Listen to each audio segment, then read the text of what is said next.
स्वागत है आपका कैरियर प्लस कोचिंग के ऑनलाइन प्लेटफॉर्म पे।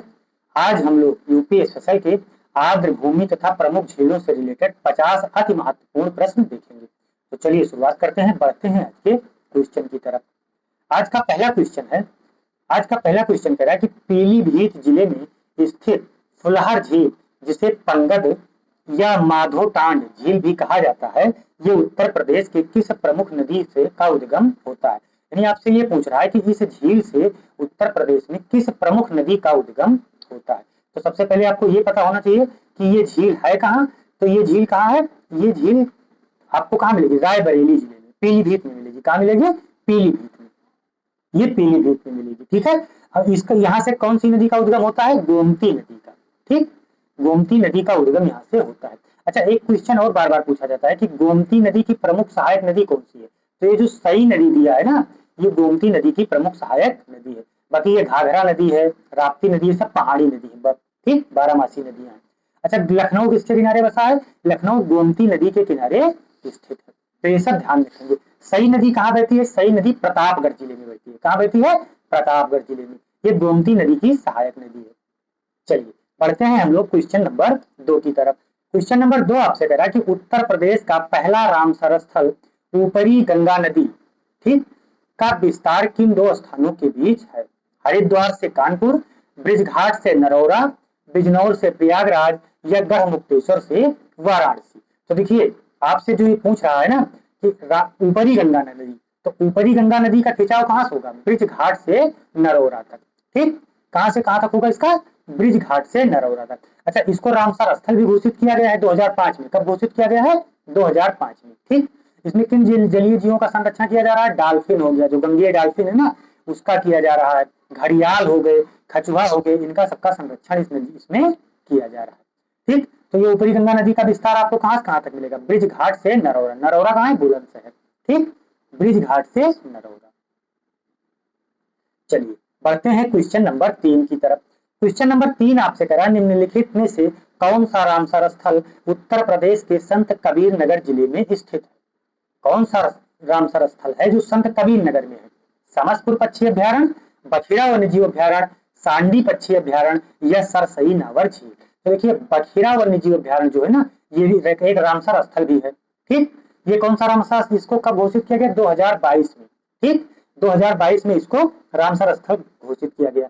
तो ये कहाँ है, खलीलाबाद, यानी खलीलाबाद का नाम संत कबीर नगर रख दिया गया है। ठीक, तो विकल्प कौन सा सही हो जाएगा, बी विकल्प, बखिरा वन्यजीव अभ्यारण्य। ठीक है, ध्यान रखेंगे।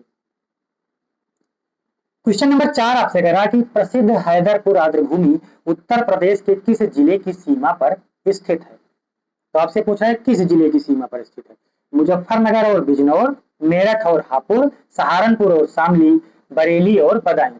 तो देखिए जो ये हैदरपुर आर्द्रभूमि है ना, ये बिजनौर और मुजफ्फरनगर में है। कहाँ है, मुजफ्फरनगर और बिजनौर में है। ठीक, ये जो मध्य गंगा बैराज है ना, उसी से मतलब उसी से निर्मित है, उसी के जब वो बना था तभी ये अस्तित्व में आया था। तो हैदरपुर आर्द्रभूमि कहाँ मिलेगा आपको, मुजफ्फरनगर और बिजनौर के सीमा पर। ठीक, कब इसको रामसर स्थल घोषित किया गया, 2021। क्योंकि अब क्वेश्चन का पैटर्न बदल रहा है, इसलिए आपको बताते चलते हैं कि 2021 में इसको रामसर स्थल घोषित किया गया है। अच्छा, ये जो था ये बखिरा, ये 2022 में। तो ये सब ध्यान रखेंगे। अगला क्वेश्चन नंबर 5 है कि सांडी पक्षी अभ्यारण्य, काफी इंपॉर्टेंट है ये सांडी पक्षी अभ्यारण्य वाला। सांडी पक्षी अभ्यारण्य या रामसर स्थल, ये भी रामसर स्थल भी है, ये उत्तर प्रदेश के किस जनपद में स्थित है। उन्नाव में, हरदोई में, रायबरेली में, या प्रतापगढ़ में। तो ये सांडी पक्षी अभ्यारण्य कहाँ आपको देखने को मिलेगा, हरदोई जिले में है। कहाँ है ये, हरदोई जिले में। तो विकल्प कौन सा सही हो जाएगा, बी विकल्प, हरदोई जिले में सांडी पक्षी अभ्यारण्य स्थित है। ठीक, 2019 में इसको रामसर स्थल का दर्जा मिला है। तो साथ साथ ये ध्यान रखते चलेंगे। क्वेश्चन नंबर 6 आपसे कह रहा है कि उत्तर प्रदेश के किस जिले में समसपुर पक्षी अभ्यारण्य या आर्द्रभूमि स्थित है। तो समसपुर पक्षी अभ्यारण्य कहाँ है, सुल्तानपुर में, प्रतापगढ़ में, रायबरेली में, या अमेठी में। तो ये कहाँ है समसपुर, रायबरेली में। ठीक, कहाँ स्थित है ये, रायबरेली में। अच्छा, ये प्रसिद्ध किसके लिए है, ये जो एक संकटग्रस्त पक्षी है ना, यूरेशियन स्पून बिल नाम है उसका, उसके आश्रय के लिए ये प्रसिद्ध है। ठीक, यूरेशियन क्या नाम है उसका, यूरेशियन स्पून बिल, उसके आश्रय के लिए जो समसपुर पक्षी अभ्यारण्य है ना, ये प्रसिद्ध है। तो ये किस जिले में है, रायबरेली जिले में। ठीक है, ये भी एक आर्द्रभूमि है। चलिए बढ़ते हैं 7 नंबर की तरफ। 7 नंबर आपसे कह रहा है कि इटावा जिले में स्थित कौन सी झील आर्द्रभूमि सारस क्रेन के संरक्षण के लिए अंतरराष्ट्रीय स्तर पर प्रसिद्ध है? कीठम झील, सरसई नावर झील, अलवारा झील या भीखा झील? तो ये सरसई नावर झील है। इटावा जिले में कौन सी झील है? सरसई नावर झील है। ठीक, ध्यान रखेंगे। ये जो अच्छा सारस क्रेन जो ये दिया है ना, ये उत्तर प्रदेश का राजकीय पक्षी भी है। क्या है? उत्तर प्रदेश का राजकीय पक्षी है। ठीक है, तो सरसई नावर झील कहाँ स्थित है? इटावा जिले में। ध्यान रखेंगे। विकल्प कौन सा सही हो जाएगा? बी विकल्प, इटावा जिला। चलिए बढ़ते हैं हम लोग 8 नंबर की तरफ। 8 नंबर आपसे कह रहा है कि सुर सरोवर रामसर स्थल जिसे कीठम झील भी कहते हैं। सुर सरोवर का एक और क्या नाम है? कीठम झील। कीठम झील भी कहा जाता है। उत्तर प्रदेश के किस शहर में ये स्थित है? मथुरा में, आगरा में, फिरोजाबाद या इटावा में? तो देखिए जो कीठम झील है ये आगरा में स्थित है। कहाँ स्थित है? आगरा में। तो विकल्प कौन सा सही हो जाएगा आपका? बी विकल्प, आगरा। ठीक है, ध्यान रखेंगे। बाकी इटावा में अभी आपको बताइए कि ये इटावा में सरसई नावर झील है, कीठम झील आगरा में हो गया। बाकी आप धीरे धीरे क्वेश्चन पढ़ेंगे तो सारे आपको क्लियर होते चलेंगे। ज्यादा नहीं टच कर रहे हैं क्योंकि आगे क्वेश्चन के फॉर्मेट में हमने सारे जो इंपॉर्टेंट है उनको रखा है। 9 नंबर कह रहा है कि गोंडा जिले में स्थित किस आर्द्र भूमि को रामसर स्थल का दर्जा प्राप्त है? समन पक्षी अभ्यारण्य, नवाबगंज पक्षी अभ्यारण्य, पार्वती अर्गा पक्षी अभ्यारण्य या बखिरा अभ्यारण्य? तो बखिरा वन्य जीव अभ्यारण्य कहाँ है? ये संत कबीर नगर में है। तो आपसे पूछ रहा है गोंडा जिला में, तो गोंडा जिला में पार्वती अर्गा पक्षी अभ्यारण्य कहाँ है?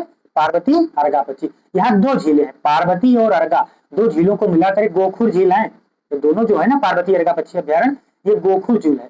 पार्वती भी गोखुर है और अर्गा भी, तो 2 झीलों को मिला के पार्वती अर्गा पक्षी अभ्यारण्य घोषित किया गया। ठीक, कब घोषित किया गया इसको? 2019 में।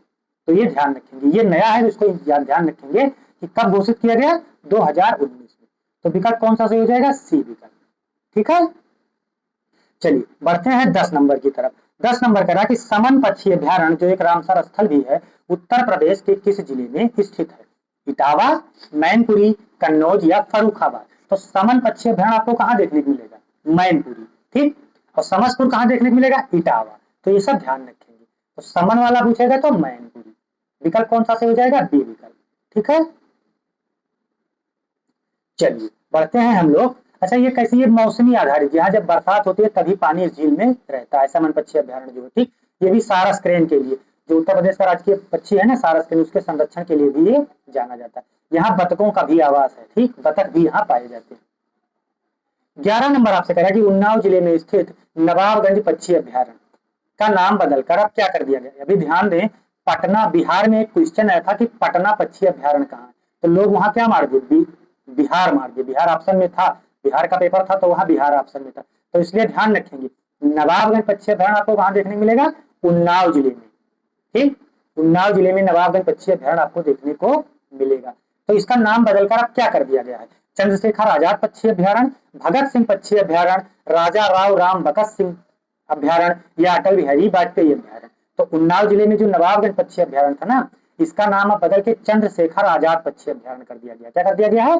चंद्रशेखर आजाद पक्षी अभ्यारण्य। ठीक, अच्छा 2019 में भी इसको भी रामसर स्थल का दर्जा दिया गया। ठीक है, 2019 में जब इसको रामसर स्थल का दर्जा दिया गया तभी इसका नाम बदल के चंद्रशेखर आजाद पक्षी अभ्यारण्य कर दिया गया है।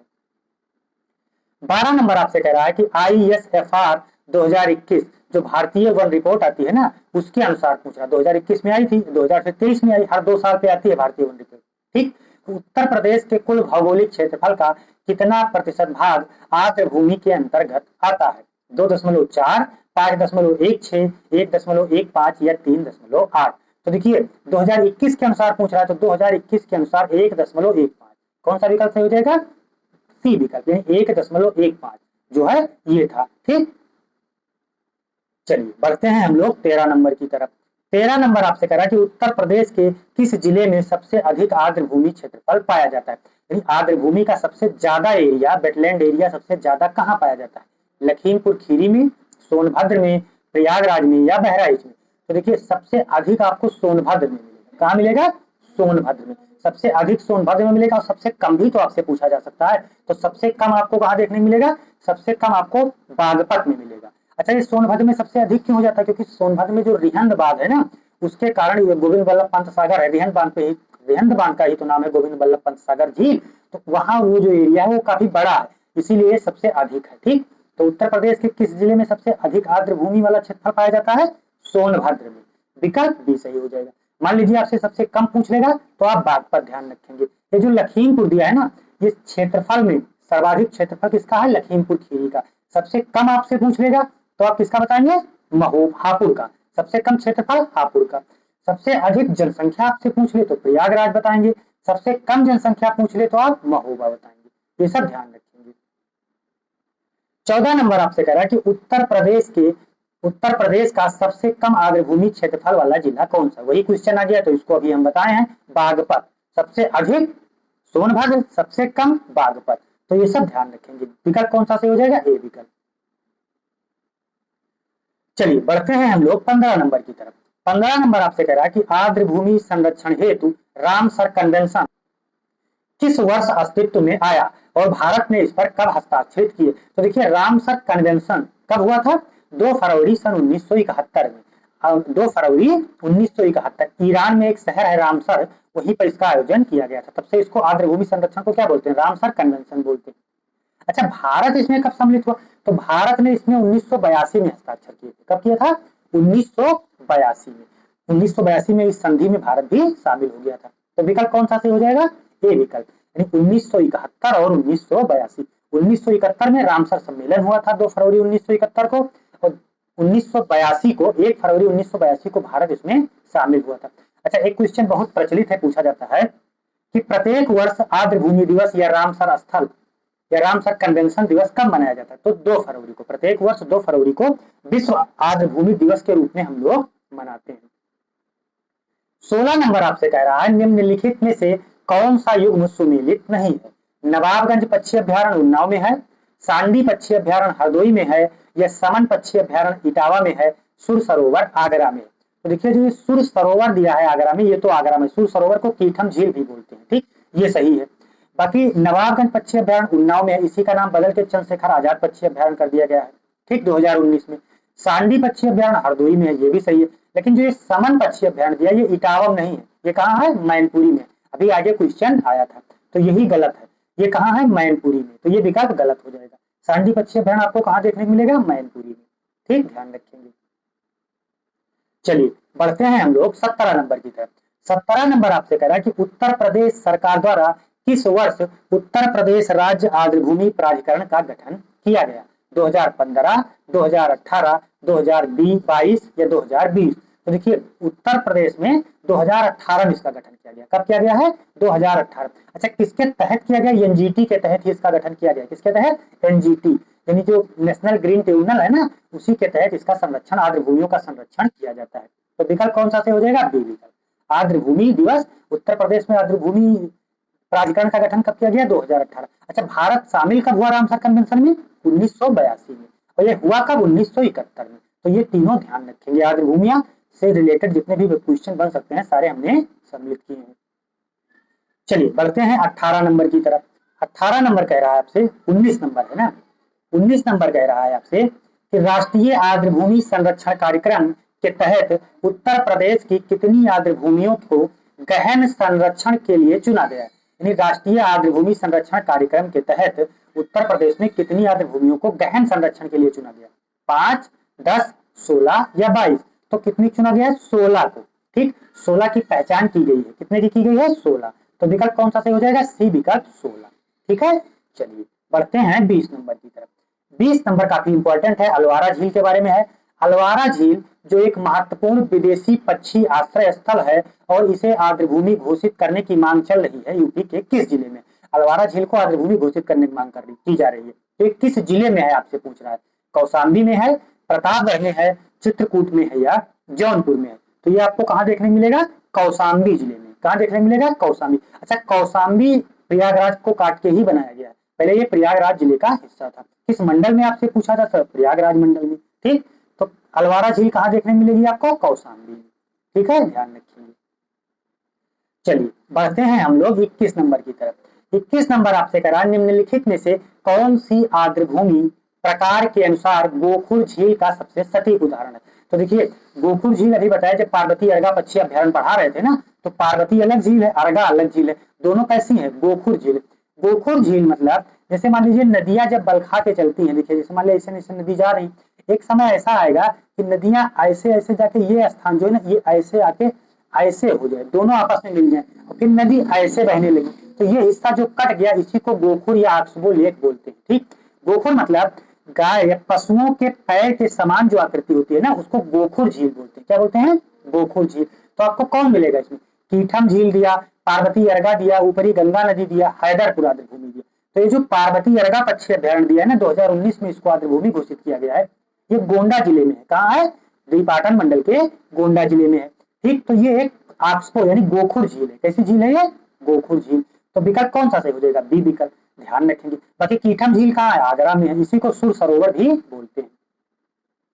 चलिए बढ़ते हैं हम लोग 22 नंबर की तरफ। 22 नंबर आपसे कह रहा है कि उत्तर प्रदेश के किस क्षेत्र को बर्ड्स इंटरनेशनल द्वारा महत्वपूर्ण पक्षी क्षेत्र घोषित किया गया है? समसपुर और सांडी को, नवाबगंज और बखिरा को, सुर सरोवर और समन को, उपरोक्त सभी। तो ये समसपुर सब पक्षी अभ्यारण्य है, सांडी है, नवाबगंज है उन्नाव वाला, बखिरा है खीरी वहाँ संत कबीर नगर वाला, सुर सरोवर है आगरा में, समन है मैनपुरी में। तो ये सब जो है ना सभी को बर्ड इंटरनेशनल द्वारा महत्वपूर्ण पक्षी क्षेत्र घोषित किया गया। ठीक है, तो विकल्प आपका कौन सा सही हो जाएगा? डी विकल्प, उपयुक्त सभी, यानी सारे हैं। ठीक, सब इसको भी घोषित किया गया, नवाबगंज और बखिरा को भी, समसपुर और सांडी को भी, सुर सरोवर और समन को भी। चलिए बढ़ते हैं हम लोग 23 नंबर की तरफ। 23 नंबर आपसे कह रहा है कि गंगा नदी के किनारे स्थित प्रयागराज की कछार, जो बेला कछार है प्रयागराज में ना, आर्द्र भूमियां किस विशेष जीव के संरक्षण के लिए महत्वपूर्ण मानी जाती है? घड़ियाल, कछुए और गंगेय डॉल्फिन, मगरमच्छ या हम्पबैक व्हेल। तो किसके लिए मानी जाती है? इलाहाबाद के प्रयागराज में किसका संरक्षण किया गया?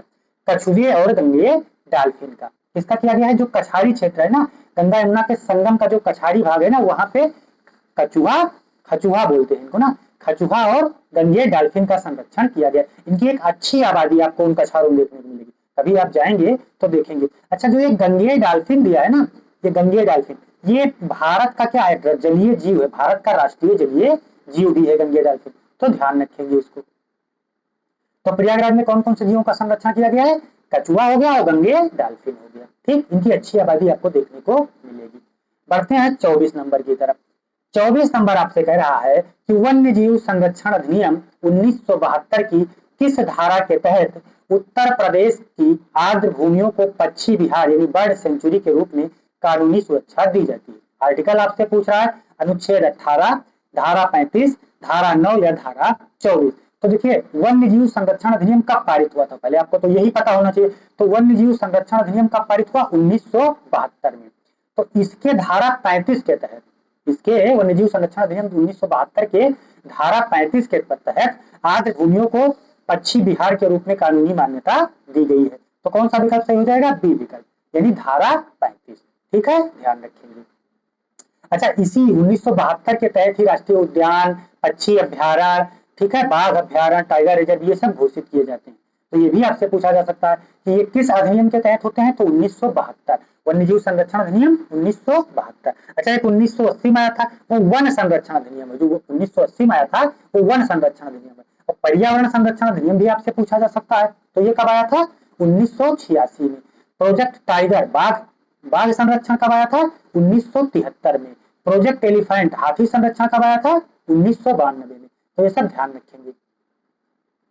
25 नंबर आपसे कह रहा है कि रामसर सूची का मुख्य उद्देश्य क्या है? झीलों से मछली पकड़ने को बढ़ावा देना, अंतरराष्ट्रीय महत्व की आर्द्र भूमियों को वैश्विक नेटवर्क विकसित करना और उनका संरक्षण करना, नदियों पर नए बांधों का निर्माण करना, केवल पर्यटन राजस्व को बढ़ाना। तो देखिए ये जो रामसर सूची है ना, इसका मुख्य उद्देश्य अंतरराष्ट्रीय जो भी आर्द्र भूमि है उनको अंतरराष्ट्रीय स्तर पर पहचान दिलाना, जिससे उनका वैश्विक स्तर पर उनका संरक्षण किया जा सके और अधिक से अधिक आर्द्र भूमियों का संरक्षण हो सके। क्योंकि आर्द्र भूमि देखिए जल वाटर लेवल जो है ना वो दिन ब दिन नीचे गिरता जा रहा है। तो आर्द्र भूमियों का संरक्षण तो बहुत जरूरी है, कंपलसरी है। ठीक, तो रामसर सूची में इसको सूचीबद्ध क्यों किया जाता है? क्योंकि इनका अंतरराष्ट्रीय महत्व करके आर्द्र भूमियों को वैश्विक नेटवर्क विकसित करना और उनका संरक्षण करना, कुल मिलाकर उनके संरक्षण की बात ही की जाती है। तो विकल्प भी सही हो जाएगा। 26 नंबर आपसे कह रहा है कि उत्तर प्रदेश की सबसे बड़ी कृत्रिम झील यानी आर्टिफिशियल मैन मेड लेक कौन सी है? फुलहर झील। फुलहर झील कहाँ है? पीलीभीत जिले में, यहीं से गोमती नदी निकली है। गोविंद बल्लभ पंत सागर ये कहाँ है? सोनभद्र में, रिहंदबाद पर। बरुआ सागर या कीठम झील, कीठम झील कहाँ देखने मिलेगी आपको? आगरा। तो सबसे बड़ी प्राकृतिक झील कहाँ है? सोनभद्र जिले में, जो रिहंद नदी पर बनाया गया ना, रिहंद नदी पे बांध बनाया गया, गोविंद बल्लभ पंत सागर, ठीक। तो वो सबसे बड़ी कृत्रिम झील के तहत आती है, ठीक। पूरे भारत की सबसे बड़ी कृत्रिम झील ही है गोविंद बल्लभ पंत सागर, है ना, ये पूरे भारत की सबसे बड़ी कृत्रिम झील है, तो ये ध्यान रखिए। 27 नंबर आपसे कह रहा है कि पीलीभीत जिले में स्थित फुलहर झील से किस प्रसिद्ध नदी का उद्गम होता है? घाघरा नदी, गोमती नदी, सई नदी या राप्ती नदी? देखिए, राप्ती नदी गोरखपुर में बहती है, बलरामपुर में बहती है। घाघरा नदी अपने गोंडम बहती है, बहराइच में बहती है। आगे चल के ये सरयू में मिल जाती है, तो इसका नाम सरयू हो जाता है। अयोध्या में घाघरा नदी को सरयू बोलते हैं। अच्छा, तो ये गोमती नदी है ना, ये लखनऊ में बहती है। कहाँ बहती है? लखनऊ में आपको मिलेगी, जौनपुर में मिलेगी, यहाँ गोमती नदी मिलेगी, ठीक। तो गोमती नदी, पीलीभीत के फुलहार झील से कौन सी नदी निकलती है? गोमती नदी। और सई नदी जो दिया है, सई नदी छोटी नदी है, प्रतापगढ़ जिले में बहती है। ये गोमती नदी की सहायक नदी है। जो ये सई नदी दिया है ना, ये गोमती नदी की सहायक नदी है। 28 नंबर आपसे कह रहा है कि चित्तौरा झील, चित्तौरा झील जिसे ऐतिहासिक रूप से राजा सुहेल देव से जोड़ा जाता है, उत्तर प्रदेश के किस जिले में स्थित है? तो देखिए, महाराजा सुहेल देव कहाँ, किस जिले के राजा थे? बहराइच जिले के थे। बहराइच किस मंडल में पड़ता है? देवपाटन मंडल में पड़ता है। अच्छा, देवपाटन मंडल में कितने जिले पड़ते हैं? 4 जिले पड़ते हैं। कौन कौन? बहराइच, श्रावस्ती, बलरामपुर और गोंडा। तो ये चित्तौरा झील आपको कहाँ देखने मिलेगी? बहराइच में। कहाँ मिलेगी? बहराइच में। तो विकल्प कौन सा सही हो जाएगा? ए विकल्प, ठीक है। बहराइच के राजा का क्या नाम था? महाराजा सुहेल देव। अच्छा, एक बहराइच से बहुत इंपॉर्टेंट क्वेश्चन बन जाता है। जो बहराइच में एक मेला लगता है, सैयद सालार गाजी, सैयद गाजी मसूद सालार के नाम पर एक सैयद सालार मेला लगता है, ठीक। तो कब लगता है? ज्येष्ठ माह में लगता है। मेला टॉपिक कराए हैं, उसमें इसको कराया गया है, ठीक। चलिए बढ़ते हैं हम लोग 29 नंबर की तरफ। 29 नंबर आपसे कह रहा है, राधा कुंड और श्याम कुंड झीलें उत्तर प्रदेश के किस धार्मिक स्थान पर स्थित है? गोकुल, गोवर्धन, मथुरा, वृंदावन या बरसाना? तो चारों जिले आपको मथुरा दिए हैं, ठीक। अगर मान लीजिए पार्टिकुलर स्थान नहीं देगा तो आप मथुरा लगाएंगे, मथुरा ध्यान रखेंगे। तो ये धार्मिक स्थान कहाँ स्थित है? गोवर्धन, मथुरा में। राधा कुंड और श्याम कुंड नाम की झीलें कहाँ मिलेंगी आपको देखने को? गोवर्धन, मथुरा में। तो विकल्प कौन सा सही हो जाएगा आपका? बी विकल्प, ठीक है, ध्यान रखेंगे। अच्छा, इस कुंड की बहुत पौराणिक मात्रा है, मतलब बहुत इसका पौराणिक मान्यता प्राप्त है इसको, ठीक है। यहाँ मतलब हिंदू धर्म के, जो हिंदू धर्म को मानने वाले हैं वो लोग अवश्य जाते हैं। चलिए बढ़ते हैं 30 नंबर की तरफ। 30 नंबर आपसे कह रहा है, बड़ा ताल, बड़ा ताल या गोखुर झील उत्तर प्रदेश के किस जिले में स्थित है? शाहजहांपुर में, बदायूं में, बरेली में या पीलीभीत में? तो बड़ा ताल, ये गोखुर झील भी है जो बड़ा ताल है ना, ये आपको कहाँ देखने मिलेगा? शाहजहांपुर में देखने मिलेगा। कहाँ मिलेगा? शाहजहांपुर में, ठीक। तो विकल्प कौन सा से हो जाएगा? ए विकल्प। ऐसे इसको याद कर लेंगे, ऐसे ही क्वेश्चन सब पूछे गए हैं लेखपाली में। अभी आपने देखा कि इन सबसे रिलेटेड क्वेश्चन आपको देखने को 2 क्वेश्चन कम से कम मिलना है। 31 नंबर आपसे कह रहा है, निम्नलिखित में से कौन सी झील उत्तर प्रदेश के वाराणसी यानी काशी जिले में स्थित है? औंधी ताल, राजा का बांध, सिरसी जलाशय या रामगढ़ ताल? तो देखिए, रामगढ़ ताल तो आपको कहाँ देखने मिलेगा? गोरखपुर। और वाराणसी यानी बनारस में कहा क्या मिलेगा? बनारस में जो औंधी ताल या औंधा, इसी को औंधा ताल भी बहुत जगह आप देखने को पाएंगे। तो औंधी ताल भी या औंधा ताल भी, दोनों आपको कहाँ देखने को मिलेंगे? बनारस में, ठीक है। तो ये ध्यान रखेंगे। अच्छा, जो ये राजा का बांध दिया है, ये सुल्तानपुर जिले में है। कहाँ है? सुल्तानपुर। राजा का बांध आपको कहाँ देखने को मिलेगा? सुल्तानपुर। रामगढ़ ताल गोरखपुर में, और जो ये औंधा ताल दिया है ये बनारस में, ठीक है। तो ध्यान रखेंगे इसको। और एक जो सिरसी जलाशय दिया ना, ये मिर्जापुर में। सिरसी जलाशय आपको कहाँ देखने को मिलेगा? मिर्जापुर में। तो चारों क्लियर हो गए। राजा का बांध सुल्तानपुर, सिरसी जलाशय मिर्जापुर, रामगढ़ ताल गोरखपुर और औंधी ताल बनारस में। चलिए बढ़ते हैं 32 नंबर की तरफ। 32 नंबर इसीलिए नहीं मतलब उसको डिस्क्राइब करते, वहां देखिए रामगढ़ ताल वाला आ गया कि रामगढ़ ताल उत्तर प्रदेश के किस जिले में स्थित है? तो रामगढ़ ताल अभी बताया आपको, लखनऊ, गोरखपुर, कानपुर या प्रयागराज? तो रामगढ़ ताल कहाँ देखने मिलेगा? गोरखपुर में। कहाँ मिलेगा? गोरखपुर में। योगी बाबा ने इसको एक पर्यटक स्थल भी घोषित कर दिया गया, ठीक है। चलिए बढ़ते हैं 33 नंबर की तरफ। 33 नंबर कह रहा है, कीठम झील को अन्य किस नाम से जाना जाता है तथा यह किस जिले में स्थित है? मोती झील। अब देखिए, कानपुर में आपको क्या देखने मिलेगा? मोती झील। कानपुर में मोती झील। करेला झील लखनऊ में है। ठीक, ये करेला इसी को बोलते हैं और इसी को एक कुकरैल भी बोलते हैं। करेला ये हो सकता है, करेला लिख जाए, कुकरैल इसको क्या बोलते हैं, कुकरैल बोलते हैं। बेती, कुकरैल एक नदी भी है। ठीक है, बेती झील, बेती झील आपको देखने कहाँ मिलेगी, प्रतापगढ़। और सुर सरोवर जो ये दिया है ना, इसी को कीठम झील बोलते हैं। कीठम झील का क्या नाम है, सुर सरोवर। ये किस जिले में है, आगरा जिले में। 34 नंबर आपसे कह रहा है कि लखनऊ शहर में जल आपूर्ति और सौंदर्य के लिए प्रसिद्ध करेला और इटौजा इटौजा झील कहाँ स्थित है, बाराबंकी, लखनऊ, रायबरेली, उन्नाव। तो देखिए जो इटौजा है ना, इटौजा कहाँ आपको देखने मिलेगा, इटौजा लखनऊ में, ये बीचों बीच शहर में स्थित है। कहाँ स्थित है, शहर में। ठीक है, एक प्राकृतिक झील है। तो इटौजा आपको कहाँ देखने मिलेगी, लखनऊ में, ध्यान रखेंगे। चलिए बढ़ते हैं 35 नंबर की तरफ।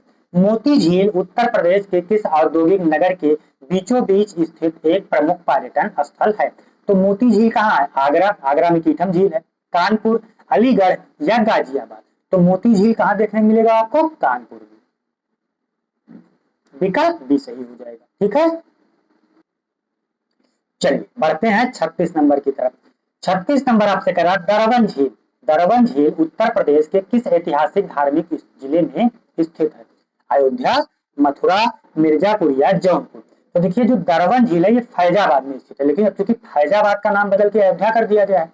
दरवन झील कहाँ आपको देखने मिलेगी, ये मिलेगी आपको अयोध्या में। इसी का नाम पहले फैजाबाद था, तो ये फैजाबाद में है, लेकिन अब चूंकि फैजाबाद जिले का नाम ही अयोध्या कर दिया गया है, तो विकल्प कौन सा से हो जाएगा, ए विकल्प। दरवन झील आपको कहाँ देखने मिलेगी, अयोध्या में।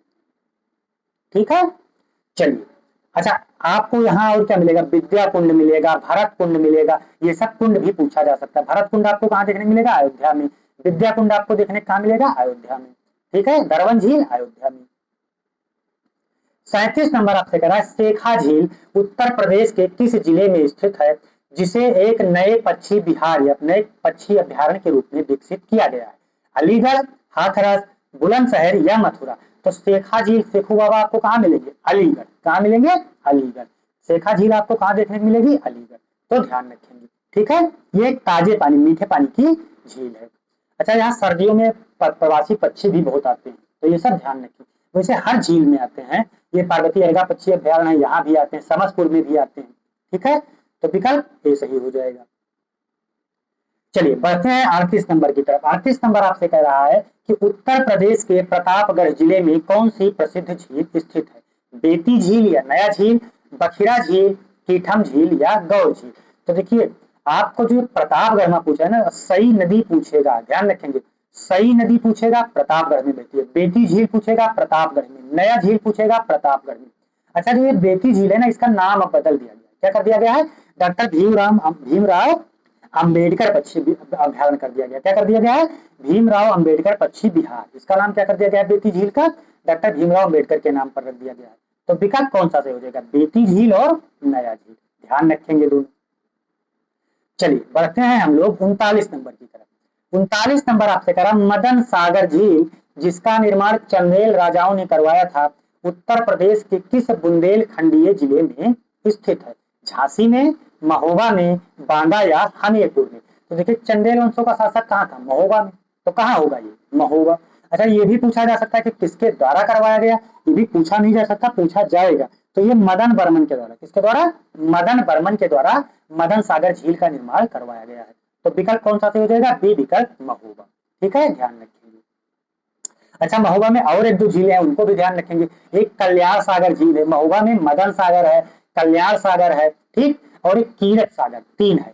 कीरत आल्हा में सुनी होगी ना, कीरत सागर, मदन सागर और कल्याण सागर। सागर नाम की झीलें आपको कहाँ देखने मिलेगी, महोबा में। ये सब एक ऐतिहासिक झीलें हैं, चूंकि आल्हा उधर महोबा से थे ना, तो उनके समय की झीलें हैं, तो इसलिए इसको ऐतिहासिक झीलें कहेंगे। 40 नंबर आपसे कह रहा है बरुआ सागर झील उत्तर प्रदेश के किस जिले में स्थित है, ललितपुर, झांसी, जालौन या चित्रकूट। तो बरुआ सागर आपको कहाँ देखने को मिलेगी, झांसी जिले में। ठीक है, महोबा में अभी आपको बताए, महोबा में कीरत सागर, कल्याण सागर, मदन सागर, ये सब महोबा में। झांसी में बरुआ सागर। तो कंफ्यूज ना हो जाए कि सागर देखे बस अब आपको महोबा मारना है, नहीं। ठीक है, ये किसके द्वारा निर्माण करवाया गया था, बरुआ सागर झील, ये पूछा गया है। तो बरुआ सागर झील जो ओरछा शासकों के द्वारा इसका निर्माण करवाया गया। अच्छा, किस नदी में बना है, ये बेतवा नदी पर। ठीक है। झांसी में कौन सी नदी बहती है? बेतवा नदी। तो ये बेतवा नदी के पास स्थित है। उदित सिंह नाम के राजा ने इसका, ओरछा शासक उदित सिंह ने इसका निर्माण करवाया था। 41 नंबर आपसे कह रहा है निम्नलिखित में से कौन सी झील उत्तर प्रदेश के मिर्जापुर जिले में स्थित है? टांडा दर्री या दरार झील बोलते हैं, सिरसी जलाशय, विंध्याचल झील, ए और बी। तो देखिए जो दरार झील दिया है ना, एक ये और एक जो ये क्या दिया है सिरसी झील, ये दोनों है, ठीक है। विंध्याचल झील नहीं है, विंध्याचल तो मिर्जापुर में है, विंध्याचल विंध्यवासिनी माता के नाम पे विंध्याचल इसको कहते हैं, ठीक। तो ये प्राकृतिक झील है जो दरार झील है, और एक सिरसी झील। तो दोनों आपको कहाँ देखने को मिलेंगे?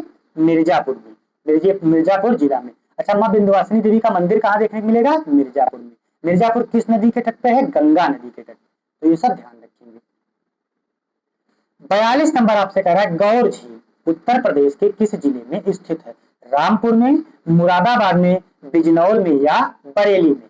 तो गौर झील आपको कहाँ देखने को मिलेगा? रामपुर में। कहाँ देखने को मिलेगा? रामपुर में। विकल्प कौन सा सही हो जाएगा? ए विकल्प, ठीक है। गौर झील रामपुर में स्थित है। चलिए बढ़ते हैं 43 नंबर की तरफ।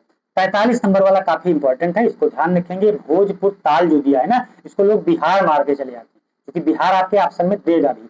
तो भोजपुर ताल और कृपाण झील उत्तर प्रदेश के किस जिले की धरोहर है? सुल्तानपुर की, जौनपुर की, गाजीपुर या आजमगढ़? तो भोजपुर ताल आपको कहाँ देखने को मिलेगा? सुल्तानपुर में। कहाँ है ये? सुल्तानपुर। तो विकल्प कौन सा सही हो जाएगा? ए विकल्प, सुल्तानपुर, ठीक है। राजा का बांध आपको कहाँ देखने को मिलेगा? सुल्तानपुर में। तो ये सब ध्यान रखेंगे, भोजपुर ताल हुआ, राजा का बांध हुआ, ये सब सुल्तानपुर में। चलिए बढ़ते हैं 44 नंबर की तरफ। 44 नंबर आपसे कह रहा है कि कौशाम्बी जिले में स्थित अलवारा झील किस नदी के बाढ़ के मैदानों द्वारा निर्मित? अच्छा, अलवारा झील को भी आर्द्रभूमि का दर्जा नहीं दिया गया, बात चल रही है आर्द्रभूमि का दर्जा देने की। तो एक किस नदी पर है? गंगा नदी पे, यमुना नदी पे, टोंस नदी पे या केन नदी? तो आपको ये पता होना चाहिए कि कौशाम्बी जिले में कौन सी नदी बहती है। तो कौशाम्बी प्रयागराज के समीप है, तो यहाँ कौन सी नदी बहती? यमुना। तो कौशाम्बी में कौन सी नदी बहती है? यमुना नदी। तो ये जो अलवारा झील है किस नदी का भाग है? यमुना नदी का भाग है, ठीक। यमुना नदी कहाँ गंगा से मिलती है? प्रयागराज में। प्रयागराज में कुंभ 4 स्थानों पे लगता है, प्रयागराज, हरिद्वार, नासिक और उज्जैन। तो प्रयागराज में गंगा, यमुना और सरस्वती के संगम पे लगता है, ठीक, अदृश्य सरस्वती। और वो उज्जैन में क्षिप्रा नदी के तट पर, हरिद्वार में गंगा नदी के तट पर, ठीक है। तो 4 जगह कुंभ आपको देखने को मिलेगा। अच्छा, कुंभ का आयोजन 12 वर्ष में किया जाता है, अर्ध कुंभ का आयोजन 6 वर्ष में। विश्व का सबसे बड़ा मेला प्रयागराज में जो कुंभ लगा था ना, वो सबसे बड़ा, विश्व का सबसे बड़ा आयोजित मेला है। 45 नंबर आपसे करा लिल्लौर झील। लिल्लौर झील उत्तर प्रदेश के किस जिले में स्थित एक प्रसिद्ध पर्यटन स्थल है? बरेली में, बदायूं में, शाहजहांपुर में या रामपुर में? तो लिल्लौर झील आपको कहाँ देखने को मिलेगी? लिल्लौर झील कहाँ मिलेगी? बरेली जिले में। तो विकल्प कौन सा सही हो जाएगा? ए विकल्प, लिल्लौर झील बरेली में। चलिए बढ़ते हैं 46 नंबर की तरफ। 46 नंबर आपसे कह रहा है कि सुप्रसिद्ध दहर झील और भिजवान झील, ये भिजवान झील पूछा गया है, बहुत इंपॉर्टेंट है, इसको ध्यान रखेंगे। भिजवान झील उत्तर प्रदेश के किस जिले में स्थित है? दहर झील और भिजवान झील हरदोई में, सीतापुर में, उन्नाव में या लखनऊ में? तो सीतापुर में आपको सांडी पक्षी अभ्यारण्य भी देखने को मिलेगा। हरदोई में क्या देखने को मिलेगा? सांडी पक्षी अभ्यारण्य। सीतापुर में आपको नैमिषारण्य चक्रतीर्थ देखने को मिलेगा, ठीक। लखनऊ में आपको कुकरैल नदी देखने को मिलेगी, गोमती नदी की सहायक नदी भी है कुकरैल नदी। उन्नाव में आपको नवाबगंज पक्षी अभ्यारण्य देखने को मिलेगा। तो ये जो भिजवान झील है ये हरदोई में है। कहाँ है? हरदोई में। विकल्प ए सही हो जाएगा, ठीक है। चलिए बढ़ते हैं 47 नंबर की तरफ। 47 नंबर आपसे कह रहा भीखा झील उत्तर प्रदेश के किस जिले में स्थित है? इटावा में, मैनपुरी में, कन्नौज में या औरैया में? तो भीखा झील कहाँ मिलेगी आपको? इटावा में मिलेगी। कहाँ मिलेगी? इटावा में। विकल्प ए सही हो जाएगा, ठीक है। भीखा झील इटावा में है। चलिए बढ़ते हैं 48 नंबर की तरफ। 48 नंबर कह रहा है कि मुजफ्फरनगर जिले में स्थित Shukratal, very very important question, ये आपसे पूछा जा सकता है शुक्रताल वाला। शुक्रताल का धार्मिक महत्व किस घटना से जुड़ा है? महर्षि सुखदेव द्वारा राजा परीक्षित को श्रीमद् भागवत कथा सुनाना, भगवान राम का जन्म हुआ था, भगवान शिव का तांडव हुआ था, यह बुद्ध का प्रथम उपदेश हुआ था? तो बुद्ध का प्रथम उपदेश, बुद्ध ने अपना प्रथम उपदेश कहाँ दिया? सारनाथ में, वाराणसी के समीप सारनाथ है। अच्छा, बुद्ध को ज्ञान कहाँ प्राप्त हुआ था? बुद्ध को ज्ञान बोध गया में प्राप्त हुआ था। बुद्ध ने सर्वाधिक वर्षावास कहाँ दिखाया था? श्रावस्ती में। श्रावस्ती में सर्वाधिक वर्षावास बिताया था। ठीक है, तो ये सब ध्यान रखेंगे। अब बुद्ध की मृत्यु कहाँ हुई थी? कुशीनगर में। तो आपसे पूछ रहा कि पहले तो ये जाने कि शुक्रताल कहाँ है? मुजफ्फरनगर जिले में। और ये किस लिए प्रसिद्ध है? महर्षि सुखदेव द्वारा राजा परीक्षित को श्रीमद् भागवत कथा सुनाना। यानी यही 5,000 साल वर्ष पहले की बात है, लगभग 5-6 हजार वर्ष पहले की बात है। महाराजा सुखदेव द्वारा राजा परीक्षित को यही भागवत सुनाई गई थी। तो विकल्प आपका कौन सा सही हो जाएगा? डी विकल्प। ठीक है, ध्यान रखेंगे। चलिए बढ़ते हैं हम लोग 49 नंबर की तरफ। 49 नंबर आपसे पूछा, सुरहाताल झील उत्तर प्रदेश के किस सुदूर पूर्वी जिले में स्थित है? बलिया में, गाजीपुर में, देवरिया में या कुशीनगर में? तो सुरहाताल आपको कहाँ देखने को मिलेगा? बलिया में। विकल्प कौन सा सही हो जाएगा? ए विकल्प बलिया। सुरहाताल बलिया में है। ठीक है। अच्छा, बलिया उत्तर प्रदेश का सबसे पूर्वी जिला है। चारों जान लीजिए, पूर्वी जिला आपको सबसे उत्तर प्रदेश का बलिया मिलेगा, पश्चिमी जिला आपको सबसे पहले उसका सहारनपुर मिलेगा, उत्तरी शामली मिलेगा, दक्षिणी सोनभद्र मिलेगा। तो ये भी चारों ध्यान रखेंगे। 50 नंबर आपसे करा, निम्नलिखित में से कौन सी झील मथुरा जिले में स्थित नहीं है? नौह झील, मानसी गंगा झील, कोकिला कुंड या मदन सागर? तो मदन सागर कहाँ आपको देखने को मिला था? अभी आपने पढ़ा था। ठीक, मदन सागर आपको कहाँ देखने को मिलेगा? मदन सागर महोबा जिले में मिला था। ठीक, कीरत सागर ये सब कहाँ था? महोबा में। बाकी नौह झील, जो ये नौह झील दिया है, मानसी गंगा झील दिया है, कोकिला झील दिया है, ये तीनों आपको मथुरा में देखने को मिलेंगे। लेकिन जो ये मदन सागर दिया है ये कहाँ है? महोबा। ठीक है, ये कहाँ है? महोबा। विकल्प आपका कौन सा सही हो जाएगा? डी। ठीक है, 50 क्वेश्चन थे। बाकी कमेंट में आप लोग बताएंगे क्लासेज आपको कैसी लगी, और क्लासेज आप अपने दोस्तों को शेयर कर दिया करें, और वीडियो को लाइक और चैनल को सब्सक्राइब अवश्य कर लें, जिससे आपको नोटिफिकेशन मिलता रहे। धन्यवाद, फिर मिलेंगे नेक्स्ट।